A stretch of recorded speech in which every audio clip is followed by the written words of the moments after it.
Hello, hello, hello. Hey, you too. This is Kathy Cross coming to you on day 95 of 365 hashtag reflections.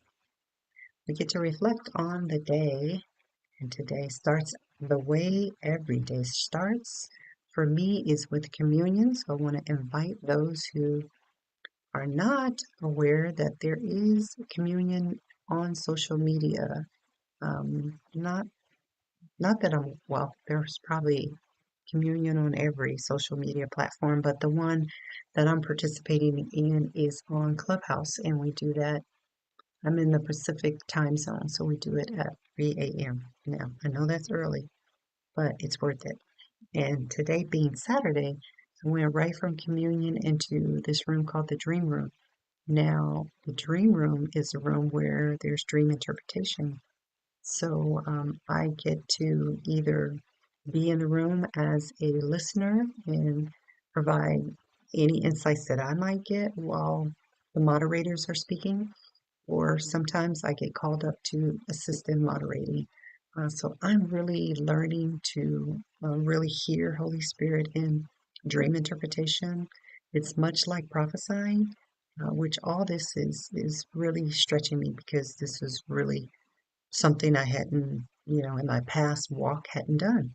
So I believe it's really good to know, what's going to happen or warnings in the spirit to hear, and oftentimes it comes through dreams.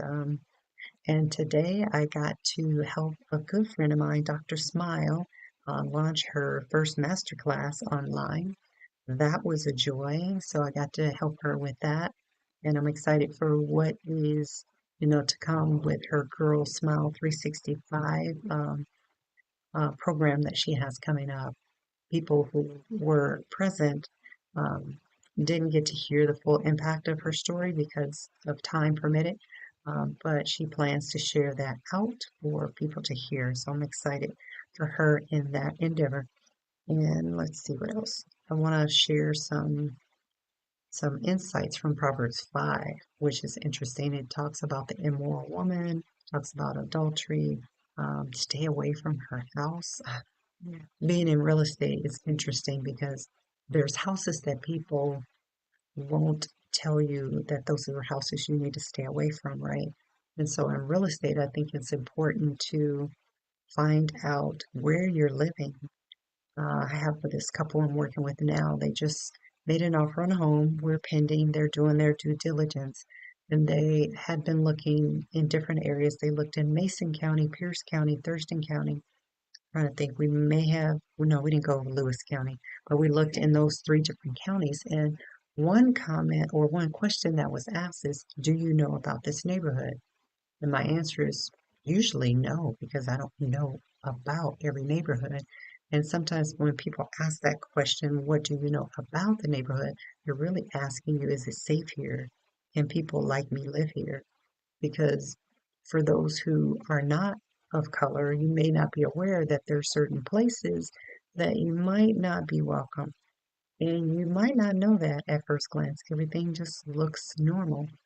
But when you start going through the neighborhood and actually talking to some of the neighbors, driving by at different times of the day. It could be, early morning, see what things are like, see what things are like afternoon, after the work hours, maybe drive through at night and see what it's like. Especially if you're going to make that major investment, it's important to know who is your neighbor. Remember that song, Mr. Rogers, won't you be my neighbor? Well, everybody doesn't want to be your neighbor. So it's good to check it out first. Okay. So that's my tip for real estate. Now I want to get into the end of the day where I get to do my devotion. And in my journal today, I didn't get to fill it out because I was online a lot, but it's broken down into sections. The first part, there's usually a saying there's a saying at the top, and it says, my general attitude to life is to enjoy every minute of every day. And that's by Richard Brandon. And at the top, it has three areas where I can write the three things I'm grateful for, what would make today great. I already know it was a great day already. And then I can write my daily affirmations, and that's during the day. Then in the evening, I get to write my highlights of the day, the things that really stood out, which I can remember all of this. I'm going to write it down. And then what did I learn today? I learned a lot today, a lot today. And I think I learn something every day, but I don't always remember. So I'm being very conscious of writing down what I've learned. And this is one thing I did not do because I didn't check in on you guys and ask how you're doing. So let me do that. How are you doing? Make sure you put something in the chat. That way I know I can engage with you, you can engage with me. If you want to put something in the chat, just type it in. I'll respond to you. If you have a question, if you have a comment based on what I've been saying, if you've been reading the Proverbs and you want to share, I'd love to hear your insight. And remember to like, subscribe, and share. If this content is something that you'd like more of, let me know. I'll be happy to share. So now I'll end with my favorite Carol Burnett song. I'm so glad we had this time together just to have a laugh or sing a song. It seems we just get started, and before you know it, comes a time we have to say so long. Good night, everyone. Remember, like, subscribe,